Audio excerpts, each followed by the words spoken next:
नमस्कार किसान भाइयों, इंडिया प्रेस यूट्यूब चैनल में आपका स्वागत है। किसान भाइयों, सरसों के भाव में कितनी तेजी और बनेगी, बेचने का समय क्या सही आ गया है, इस पर करेंगे विस्तार से चर्चा। इसके अलावा जानेंगे सरकार ने अपना स्टॉक निकालना शुरू कर दिया है। सरकार ने अभी तक सरसों का कितना स्टॉक निकाला है। किसान भाइयों, आज की बात करें तो आज ज़्यादातर मंडियों में सरसों के भाव लगभग स्थिर कहा जा सकते हैं। हालांकि कुछ एक मंडियों में मुनाफा वसूली के चक्कर में थोड़ा बहुत उतार चढ़ाव देखने को मिला है। जयपुर की बात करें तो जयपुर में सरसों के भाव 7400 रुपये के करीब पहुंच गए हैं। इसी अनुपात में मंडियों में भी लगातार सरसों के भाव में तेजी देखने को मिली है। सरसों के भाव इस समय 4 साल के उच्चतम स्तर पर पहुंच गए हैं। जी हां किसान भाइयों, इस तरह के सरसों के भाव केवल 2021 में देखने को मिले थे। अब भाव इतने तेज हो गए हैं कि व्यापारी और किसानों के मन में मुनाफा वसूली का डर लगने लगा है। कल शाम कुछ ब्रांडेड मिलों ने भी सरसों की खरीद में 25 रुपये की कटौती की। हालांकि दूसरी तरह बिक्री रेट में 50 रुपये की बढ़ोतरी की गई। किसान भाइयों, देश भर की मंडियों में मंगलवार को सरसों की आवक की बात करें तो कल सरसों की आवक लगभग 3.5 लाख बोरी के आसपास है। देश भर की मंडियों में बनी रही। कुल मिलाकर सरसों के भाव तेज बने हुए हैं। टॉप रेट को देखें तो जयपुर में कंडीशन सरसों के भाव 7380 रुपये के आसपास चले गए हैं। भरतपुर में 6970 रुपये है। हालांकि शाम को सभी जगह 20 से 30 रुपये की कल थोड़ी बहुत गिरावट देखने को मिली। जब जयपुर में सरसों तेल कच्ची घानी के तेल के भाव 1615 रुपये प्रति 10 किलो तक बढ़ गए हैं। एक्सप्लेयर भाव भी तेज होकर 16 रुपये के पार चले गए हैं। वहीं सरसों कल के भाव भी जयपुर में 2230 रुपये और अलवर में 2180 रुपये प्रति क्विंटल पर कल देखने को मिले। किसान भाइयों के मन में सवाल है कि आगे कितनी तेजी की उम्मीद है, क्या सरसों स्टॉक रखें।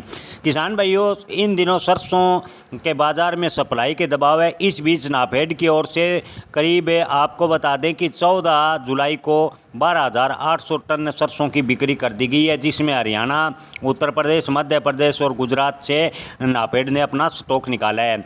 जी हां किसान भाइयों, 12,800 टन सरसों की बिक्री सरकार ने की है। सरकार का लक्ष्य है कि सरसों के भाव को लगभग सीमित किया जाए, बढ़ने से रोका जाए।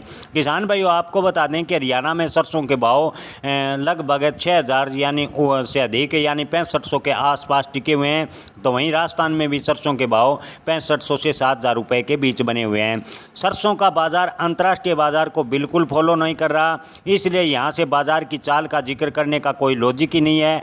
देश में सरसों तेल की मांग लगातार बनी हुई है, क्योंकि अभी त्योहारी सीजन आने से सरसों तेल की खपत बढ़ेगी और सरसों तेल की खपत बढ़ने से थोड़ी बहुत तेजी की और संभावना है। किसान भाइयों, आपको एक बार फिर बता दें कि यहाँ से सरसों के भाव 400 से 500 रुपये प्रति क्विंटल तक और तेज हो सकते हैं।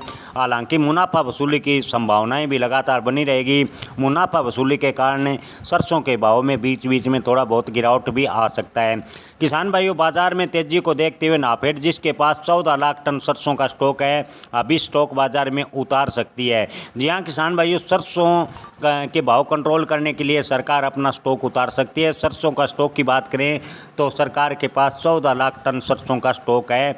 किसान भाइयों, वर्तमान की परिस्थितियों को देखते हुए यही कहा जा सकता है कि आने वाले 15 या 20 दिनों तक खासकर सरसों को होल्ड कर रखना चाहिए। सरसों के भाव में जैसे कोई डाउनफॉल बनना शुरू हो, सरसों निकाल दें। सरसों के भाव 7500 से 8,000 के बीच जाने की संभावना है। हालांकि 8,000 के सत्र को सरकार छूने से रोकने का पूरा प्रयास करेगी। सरकार अपना पूरा स्टॉक है सरसों का बाजार में उतार सकती है। ऐसे में किसान भाइयों, आपको एक बार फिर बता दें कि सरसों के भाव 7,500 से 8,000 रुपये के बीच जाएंगे। इससे बड़ी की तेजी की उम्मीद फिलहाल की स्थिति को देखकर नज़र नहीं आ रही, लेकिन अपना माल बेचने व स्टॉक रखने का अंतिम निर्णय अपने विवेक से लें।